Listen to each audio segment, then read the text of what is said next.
We're here at Milken 2023, and I am here with Nicola Mendelsohn, head of Meta's Global Business Group. Nicola, thank you so much for joining us. I'm so happy to be here. Thank you for having me.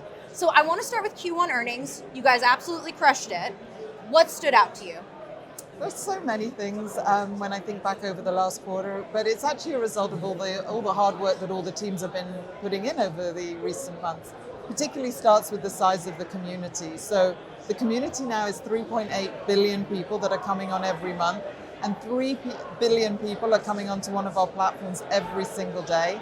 So that's the highest that we've ever seen. And if I break down just some of those numbers a bit further, and I think about something like Facebook in the US, we're now seeing 200 million people coming on every single day. That's the largest it's ever been. So I think it starts with the growth of the community. And then I think that's backed up in turn by how we're seeing the advertising revenues, which it's been our highest Q1 ever. And I want to actually hit on those advertising numbers because, across the sector, we saw Alphabet, Roku, Snap say digital advertising is still suffering, but Meta's cooking. So where does that gulf come from? Look, there's still a lot of competition out there, right? And so we have to work really hard for every dollar, pound, euro, cent that is out there. But what advertisers are telling me and coming to me and talking about is the fact that they see us as being absolutely key to helping their businesses grow and helping them reach the consumers that matter. And they want to know from us, what are the new products? And we've got a lot of new products that I'm really excited about that I think have in part contributed to that growth. And tell me, what are you hearing from advertisers right now? Because the narrative is that they've pulled back.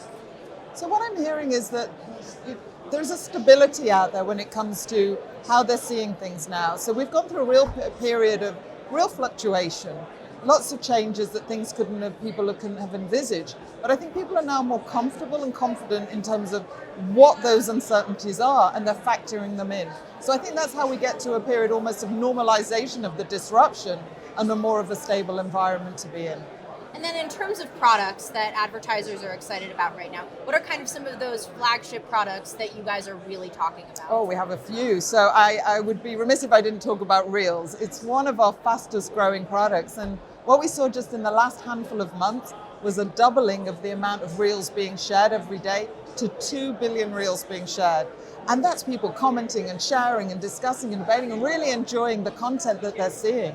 And a lot of that's been powered by the investments that we've been making in artificial intelligence and machine learning. So that's one. That's a really exciting one. The second one is around messaging.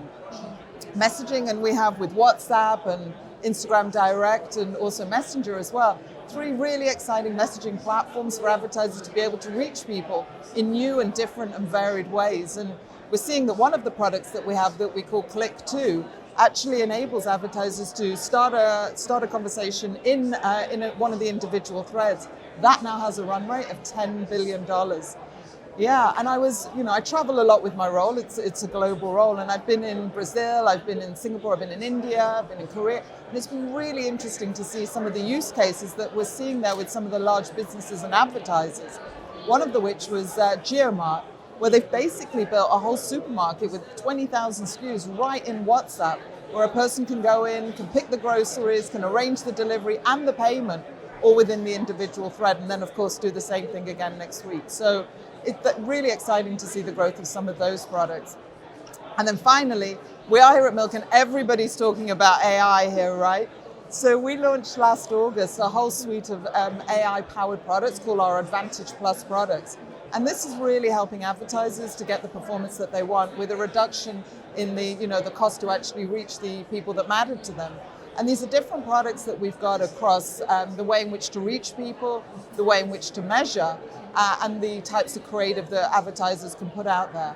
And they do a number of different things, but ultimately it's about giving that strong ROI and reducing the amount of manual steps that it takes for a person to put a campaign on our platform. So this is the beginning of a really exciting journey for us in this area. And how would you distill it down if you had to, what Meta's role in the AI landscape really is right now? So this is not a new area for us. I mean, we've been working with AI since really back to 2006 with the introduction of Feed. And we use it in 3 different ways. So we use it to surface and bubble up in the feeds the best content for you, that individual of those 3.8 billion people, to see the things that matter most to you. So that's where we start. We also use it to take away off the platform any type of harmful content, misinformation. We're doing that through machine learning and AI. And then finally, from the advertising side and the monetization of our products, then it really is about making sure that we put the right products in front of the right people at the right time. So those are the different ways that we're using it today. And of course, cost cutting has been a big story at Meta. So I was curious, given the layoffs, how are you feeling about the trajectory of the company? Yeah, so look, layoffs are never an easy thing for any company to do, and we're seeing it right across, well, not just the tech company, but across business per se at the moment. But in terms of how I feel about the company, I feel very excited. I feel very excited about the North Star vision that Mark is putting out there, the bets that he's placing, everything from, well, all the things that we've spoken about, but I would also be remiss if I didn't also talk about the worlds of AR and VR and the bets that we're placing to the metaverse. I think there's very few CEOs that are bold enough and brave enough to put a bet on something that could be 5 and 10 years out. And so I feel very excited of how that community will move through the different phases that we've seen of digital to be where we are today to ultimately where we'll all be in some type of virtual reality experience as well in the future also. So yeah, I feel very excited. This gets me to the second to last thing I wanted to ask you. Meta in 5 years, how will it be different and why? Wow, so that's such a hard thing to ask anybody in a tech company. I think 5 years back, could I imagine we'd be talking about the things that we're talking about now? Probably not. Although the clues are in some of the things that I shared just at the end, which is I do and feel very excited about the prospect of virtual reality and the impact it's going to have on our lives when it comes to all aspects of our lives, from how our children are going to be educated. And it's been wonderful to see younger members of my family put on and travel to places that they've never been to, having a deep sea dive experience, climbing Machu Picchu from the living room at home, right? I mean, I think that's amazing, and that's what we can do today. I think about how it's going to change the way in which we collaborate and ideate in the world of work, and then also in the way that people will be able to socialize. I think about things like pop concerts or football matches, always the preserve of the very few, now being able to be opened up to so many more people to have those sorts of experience.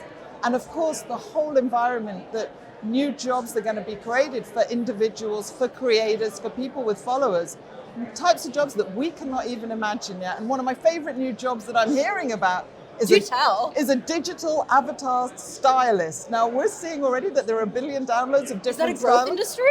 It's a new role. And again, who knew that is? So that's what we already are seeing today. Who knows where those sorts of new jobs and opportunities are going to come in the future. And last question that I wanted to hit with you. On a personal note, you were diagnosed with cancer in 2016. 2019, you founded the Follicular Lymphoma Foundation, and then COVID hit.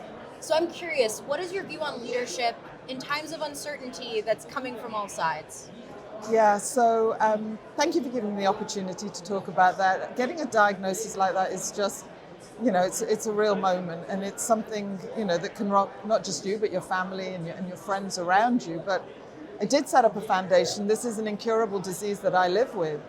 And I think what I've learned through all of this is to not be afraid to be vulnerable. If you're vulnerable, people will be vulnerable back. But I think it's also important to give people hope. I'm absolutely determined to find a cure for this cancer. And if there is anybody out there that wants to go on a journey with me on this, I've found people at Milken to be unbelievably helpful here. And I am all in, and I want to hear from you. But I think it's about, yes, acknowledge the difficulties that you're in, but also make sure to paint the North Star and the horizon of where you are going to get to. My horizon, I'm going to find a cure for this disease. Lady Nicola Mendelsohn, thank you so much for joining us. Thank you for having me.